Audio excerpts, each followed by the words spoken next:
Hi everybody and welcome. Good afternoon, beautiful people.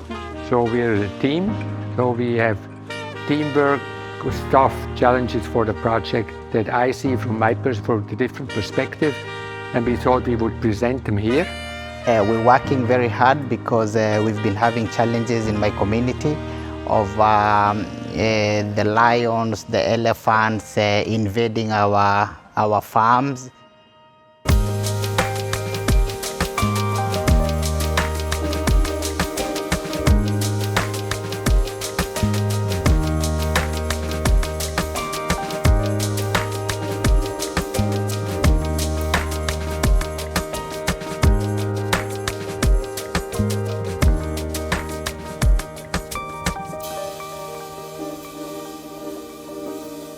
Welcome back, Amen. all of us. Shall we go? Yeah.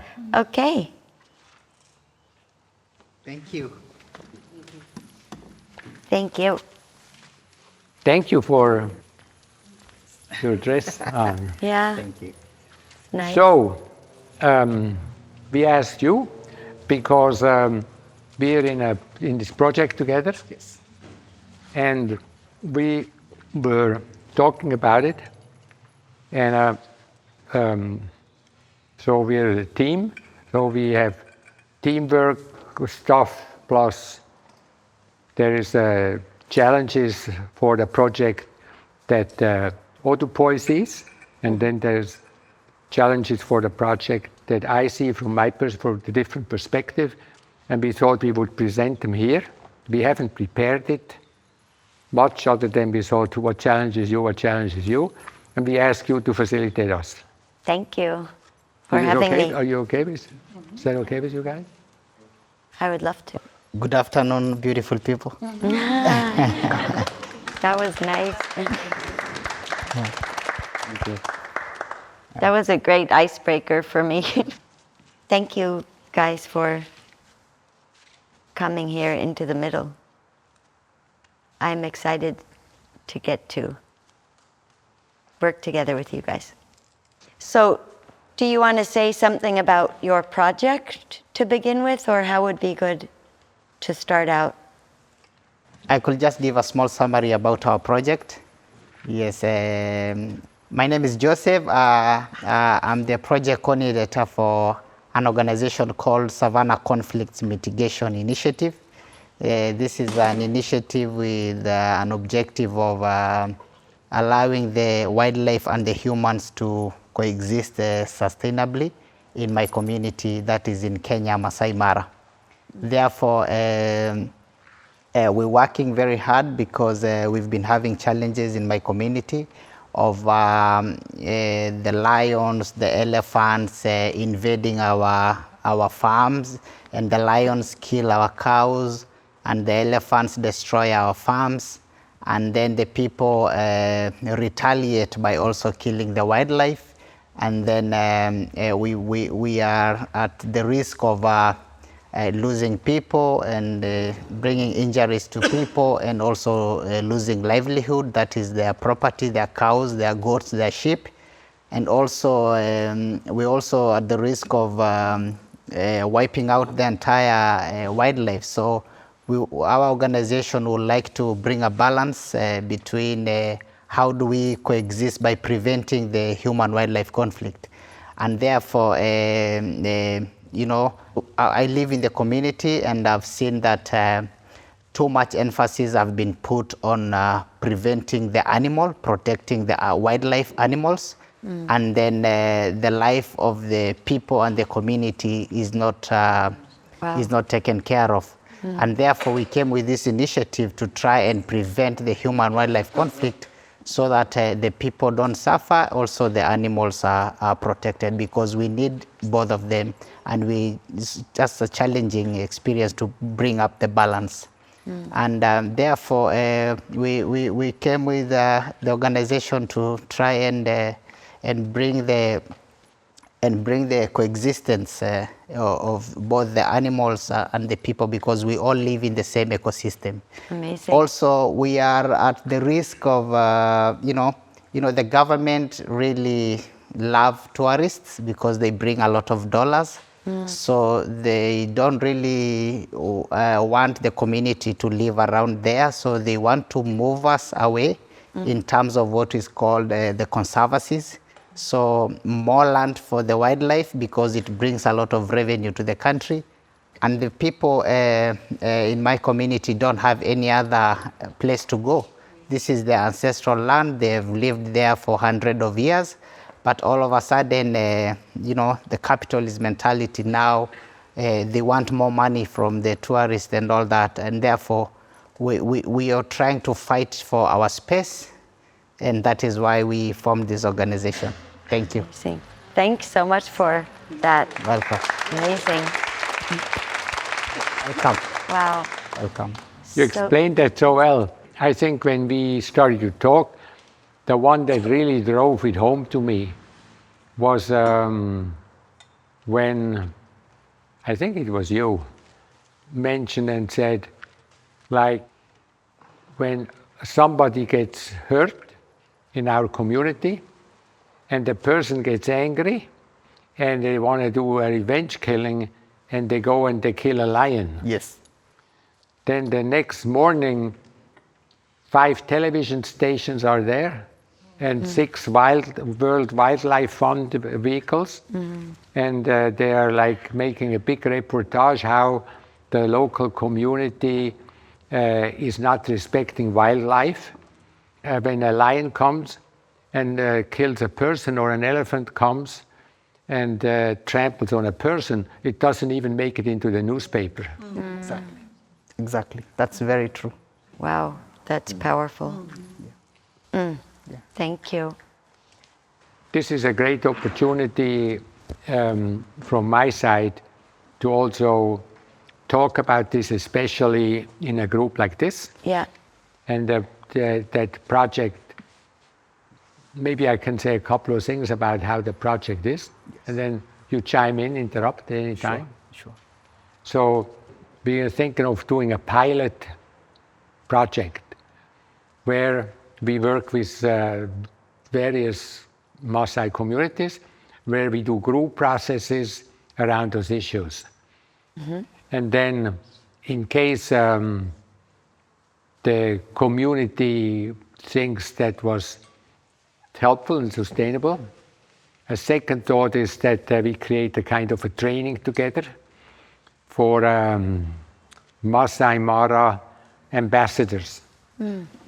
Yes, just like Max has explained, we met in DDI Nairobi, and I had so much anger for the wildlife coming and killing our people and destroying our property and all that.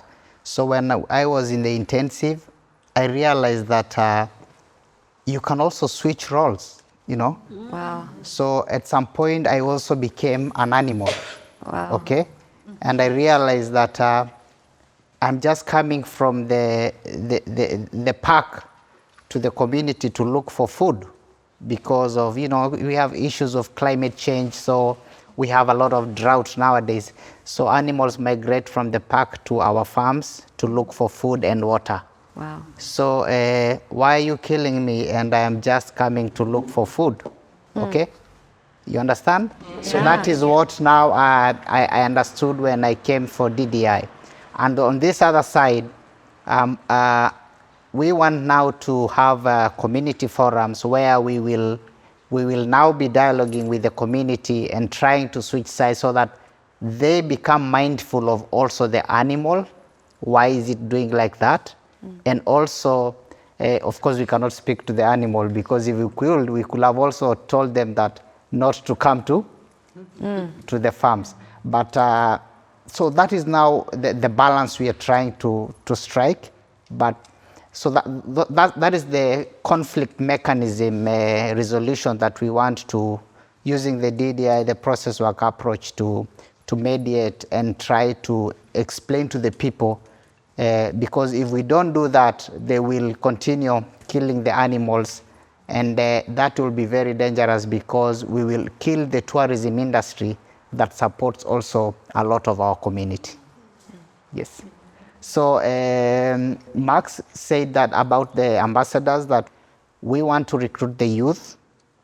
The challenge is the young generation don't know how our grandfathers and how our fathers used to coexist with the wild animals. And we also want to bring out very well the indigenous knowledge. Like, for example, I've been asking old men, how did you used to, if you see an elephant, how did you used to avoid it? They say that if you see an elephant, it's right here, you don't go where the side of the wind, because they are very good with the smell. So if they smell you, they'll want to come and attack you. So you go on the other side. Another thing, there are specific types of birds that if you see, you just know that there's a buffalo around, there's an elephant around, okay? And also, they have seasons. Like, we have seasons like during the rainy seasons, lions are very many. And also we have ways of identifying that by maybe knowing the patterns of movement, because they move as prides, and they also move like when they sleep here, they don't sleep there the next day, they have to move. So it's always very good to have a communication channel to tell the community how to avoid that.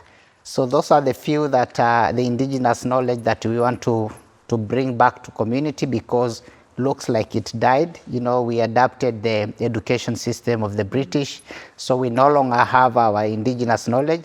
So we'll be working with the ambassadors to bring that back, because it's very important, and that's where we are missing. And going forward, we having challenges of climate change, which is ongoing. So it was not there a long time ago, now we have, so the community should learn. We also have issues of the population growth. The population is growing, so land is shrinking, it's becoming smaller. So we also need to, to teach the community the new ways of evading those wildlife and all that. Wow. Well, Thank you. How do you deal with danger? Like, in some cases, like with lions, you told me you face it directly. Yes, like for the lion, the old people tell us that the lions fear eye contact, okay? So if you see it, the eye contact. Also, they fear red, okay? So that is why they fear red. So if they, yes, so that is why most of the people always wear red in Maasai. Oh, wow. Because they fear. So if you see a lion, you don't run away, because if you run, it chases you. So if you see a lion, you charge it. It will run away. wow. Yeah. You would have to know that. That would be an instinct. Yeah. Wow. Yes. That's amazing. It's an interesting thing about predators. For example, in police dog training, one of the biggest issues is if the police dog is chasing someone in the role of perpetrator, the police dog stays only on track if there is a contact with their handler. The moment the contact with the handler is broken, you turn around and you go, the police dog. The police dog freaks, turns around and runs back to the handler. It's a big issue. Wow. So that indigenous knowledge is not something that can only be applied for the indigenous environment. These are basically all survival skills. Yeah. And to make a connection instead of thinking, well, that's an issue that some groups do in Africa with lions. No, that's something That's that we amazing. all want to do. And then I think a second part is, I'm thinking of Daria's work this morning. So some of us think that we're living in a big migration period. And that something about attitudes, resilience, and dealing with resources, we have so much to learn from nomadic cultures, because many from us are now somehow in nomadic situations. And but we're not used to it. We're used to, we had our own, like this morning, we had our own little village that we stayed all year long. It's not like with different seasons we have to move around because the situation doesn't give the resources anymore to be and do who we were when we were back then. So the vision is that this is not just like, I think that so one of the challenges is how can we or grow into this so this doesn't become only a local issue in Kenya, but it's generally a global issue. So that, I think, is one of the challenges. Amazing. I didn't see it like that. Now I think it has broadened me to the even international level. Amazing. So, and I thought, would that be a moment to switch to working with the some of the challenges? Yeah. You understand? Okay. Okay. Great. So I think I see two challenges, and maybe the both of you can assist me with that. It's like there's a language barrier, and there is a cultural barrier, and there's a historical barrier. And I think that's something where you're bound to either overstand stuff that happens. Do you know what I mean? Overstand means? Overstand, not understand what's happening, but overstand what's happening. Understand means you realize you don't know what's happening, and you let people explain it to you. It's like you understand. Overstand is I see what's happening here, and then come to conclusions. No? So that you come and you use your own like view and your own lifestyle, your own ancestral, your own gender rituals and all of this, and then and vice versa. Yeah. So how can we work on all these projects while at the same time sort of like forming ecological relationships where there's like and the language barrier that goes with that. Okay. So I think that's one issue. And then I think for me also there's of course a funding issue because it's going to involve money. It's on my mind. Okay. Thank you. Do you have the same challenges or do you have additional ones too? Yeah, I think one of the biggest challenge that I foresee is this is a new initiative, and in Africa, especially in Kenya, locals or the people who have gone to school just go to school and get employment, you know, in government and all that. So nobody really brings these ideas. So I think I am one of the pioneers that will be bringing an idea that is locally bred, like locally made. And so one of the challenges is some of it is maybe acceptance from the community because they're feeling like we really want, maybe if it's a white person doing this, maybe it will be very good. But maybe for a local, you need to involve the government and all that. But I am happy that I'm having a very good hand from Max, and he's guiding me through this, and we're sharing these ideas together.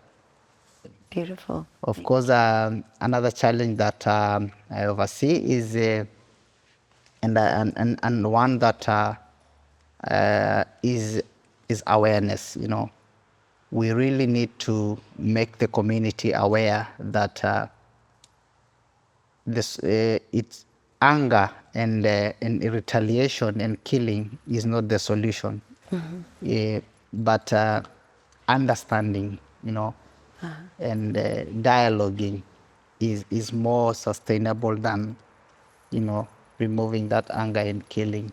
Okay. So just like I also got transformed in DDI Nairobi, because I was so bitter, so, Thank you so much.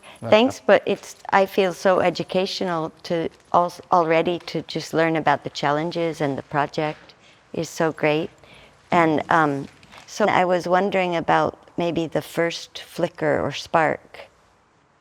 If you would go back to maybe a first flicker of that project that waved at you somehow. It could be completely irrational, probably is, but something that you felt an energy or a sparkle. I go first? yes. Okay. For me, the spark was in that group process in Nairobi, and you were speaking, and the Global North people thought you were speaking as an African. And you continue to say, no, I'm speaking here as Indigenous voice. And this is not marginalization of skin color. No, this is a lifestyle and a culture and a style of living with nature that is so completely different from everything else that's happening. And I want to give that voice. And then I thought, that just really touched me. And I thought, at that point, the world needs that. We need that. We need to hear that voice. So I think that was for me. Thank you. A lot of people don't really understand us, and we live with the cows. That is our life, and the sheep, and that is all our lifestyle. That is all our properties. There's a big joke that the Maasai will sell cows to go to school and get a job to buy more cows. So that is us, and we are so proud of that. So actually, a lot of my friends, I'm speaking from them when I'm in Berlin, and they're like, hey, you're in Berlin. When you come back, I'm sure you'll buy more cows. So that is our lifestyle. But a lot of people don't understand, you have very good land that wildlife are there. Why don't you move and the tourists will come here, and we will get very many dollars. And for us, we don't care about the dollars, we care about the cow, So people misunderstand us. So I'm with because you. It's symbiotic. Yes. This is not not here, yes, but maybe once upon a time in Switzerland, you still see this in the mountain farms where you have 2 people with 2 kids living, and 2 cows and 2 pigs, and they have to live off that. And then they don't slaughter the cow. They say, no, Louise, she was here for 15 years. We can't slaughter her now. She's been here the whole time, and it's like a personal issue, So it's something very hard to get. Yes, Yeah. a lot of people will not understand. It's more of an affection issue than, Beautiful. than just property or... So that's what happened. So mine was special because Anna Priol, they came to my home. They were 4. Yeah, we owe you to Anna. Yeah, big one. Even me. Thank you so much. Thank you, Anna. So they came to my home, and she invited me to BBI. Amazing. And since you. that day, my life has not been the same again. It really changed, how I think, how I see, even how I interact. It's so different. So that was the moment that I'm so. But I have to tell you one thing that I think that awesome. people need to hear. So, I think I told you that my first Maasai friend. Yes, you told the Tanzanian. I said to him, so Maasai, I don't know much about it. What about Maasai? What is your tribal? How would you describe your tribe? And he said, Maasai, we are the friendliest people of Kenya and the most aggressive. Yeah. Yeah. I thought, okay, this doesn't work out. Yes. How is this possible? And then I said, how is that possible? And he said, you see, like, we are basically friendly. We love everyone. And we have cattle, and the cattle has to go to the water. They can't survive if they don't get water and food. And we can't survive if the cattle doesn't get water and food. So you don't really want to get between our cattle and us and the water. Very true. Yeah. And the reason, he said, why we are so friendly is because we are nomadic. You see all these other tribes that are not nomadic, they're all defensive. They're all hanging on to their little piece of land. Yeah. They're getting ready to defend it. They are ready to buy and make it bigger, whatever. They don't know what life is about. Because that's why they don't look friendly. Look at this other famous tribe. How can you tell? You ever ask them a question, they always come with a defensive question back. So people who own land, they have a problem. That's beautiful. That's very, I relate with it, everything. It's very Oh true. my God. This is so amazing. Yeah. Thank you. Welcome. It's magical to hear. So I'm trying, as I'm thinking along and thinking in dream language a little bit, if there was an indigenous path and nomadic path, and relationships, like close relationships, seem to have a something vibrancy somehow. How about you guys? So now we are building a big vision that will impact an entire society, an entire community. Yes. It's touching. It is.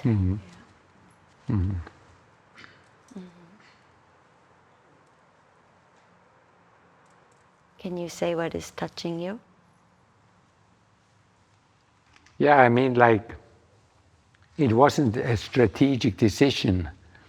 Like, DDI, in DDI, we didn't think, okay, what can we do here? You know, like, more this or that. And Odupoy didn't think, well, I'm going to the intensive because of this or that. Oh, So it was over personal connections. beautiful. Channel the was one- spirit. How about channeling the spirit Yeah, who brought us together? beautiful. That would You be like it? great. Yeah, So there's a role there that we can't see, a Yeah. ghost that said, oh, we like throw all these various ingredients into the pot. And Anna, Max, Odupoy, etc. And then see what cooks up. beautiful. And possibly it's going to be a kind of a meal that will nourish a community or something. Wonderful. Okay. Right? Yes. Okay. So go ahead and see if you could imagine that spirit Okay. and see if you can just, maybe you want to even close your eyes and let it affect you and come to you. I have one. You do? Shall I start? Yeah. Yes. Okay, I have one. Okay, ancestors. So ancestors who say, well, Switzerland, the Swiss community came together right after the last ice age in the Alpine realm, and they were semi-nomadic, meaning they moved too seasonal up and down, and with exceptions of some external invaders, they remained basically an independent group through their entire history. And you just met someone from another community in a similar situation. Wow. And I would like you guys work more together. Beautiful. That's me. Beautiful. Great. How about for you, if you would hear the spirit who brought you. Yeah. So I'm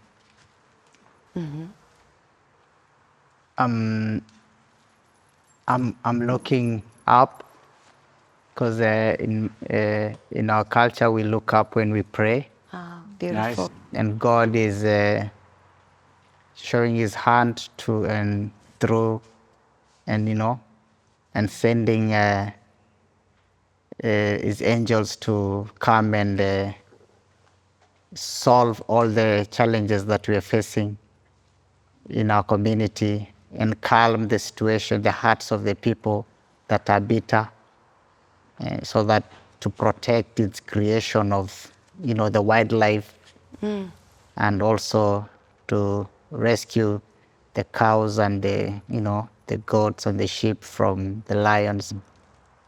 So that's what I'm visualizing, and that's connection of the spirit to us. Beautiful. Beautiful. Wow. Thank you. Thank So, for me, it means we shouldn't overthink this and keep going, because the solutions to the challenges, it's good to think about it and discuss them, but the solutions are not likely going to come in a linear way, but they're going to come the same way like how it started, it will flow. Yeah. Beautiful. So don't worry about the funding, Max. Don't worry about the Kenyan government, Odupoy. Yeah. Yeah. Don't worry too much about the community having difficulties with local leadership, and all of this is going to work itself out. But keep going and enjoying the Yeah. relationship. Enjoy the and- relationship. Exactly. We're doing that. Yeah. I Already. can We're all see having a great time Absolutely. when we talk. that's beautiful. Thank you. Wow. Thank you All so right. much. Thank you. Thank you. It's a good moment. Is to that stop. good? Thank you so much. Thank you. Yeah. That's beautiful. Thank you for coming here all the way. And speaking. Oh, thank you so much. Thank you so much. I really appreciate. Thank you.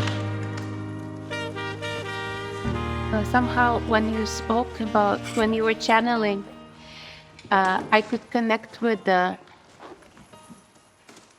my own ancestry and my own love for nature and gods. Wow. So, thank you so much for this space, and that I could be here and witness, I don't know, be here with you. Thank you. Thank you for saying.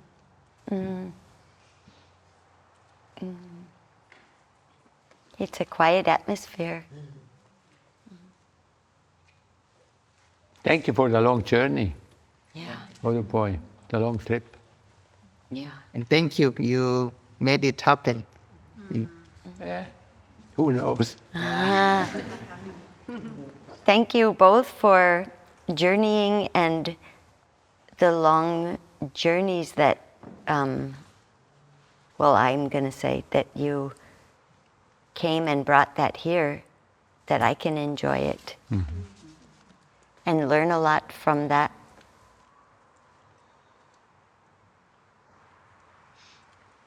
For me, it felt like two worlds brought to one.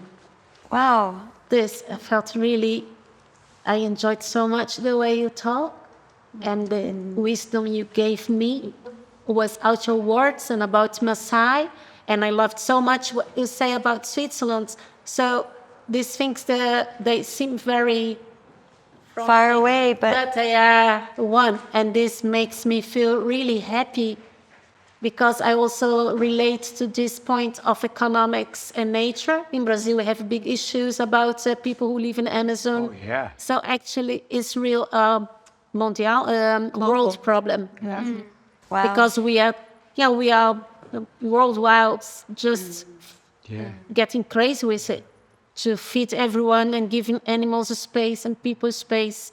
Actually, it's too many people. Thank you. That's really beautiful to hear. Yeah. It's also true in Canada, where there's many, many, many Indigenous people Right. doing the same thing. Because there's encroachment on the world that is an integral system. It depends on the West Coast, where I come from, on the salmon. Wow. And there's encroachment from industry, from tourism. There are animals that eat the salmon and so on. So there's all these same issues. Whoa. So in terms it is of an what- international. It is global. It is global. And it's the Indigenous people in Canada that are leading the awareness raising and the way they are working with various stakeholders, with industry, with communities, trying to work this out. So it's happening everywhere, has to happen. Yes. So New Zealand also, New wonderful. Zealand has been leading in that whole initiative. I want to thank you, Joseph and Max and Ellen. It's 20 years ago I was walking downhill. I had immense hurt in my knee. But I looked up in the sky, and 20 years ago I got the answer, you have to walk like a Maasai. I've never met a Maasai, so I walk downhill like a Maasai. Since ever then, I've never had hurt in my knees. Wow. So I trusted what I hear from the sky. And it was the Maasai answer, how to walk in the nature. Yeah. And I really would like to know how much a cow costs in the post. How much does a cow cost? Okay, they vary with size, but a mature cow will cost around $384. $384. That's not cheaper. Yeah. Even cheaper. Oh, expensive. It depends on what why you it's- earn. When you worked in the middle, I had a dream. And I saw Martin Luther King, who said, I have a dream that someday people will come together and will find a solution for everything, that we are not so apart from each other, Nice. that we can do together. And I think you two were the sign for it, Thank you. that we can do. Thank you. And we should do.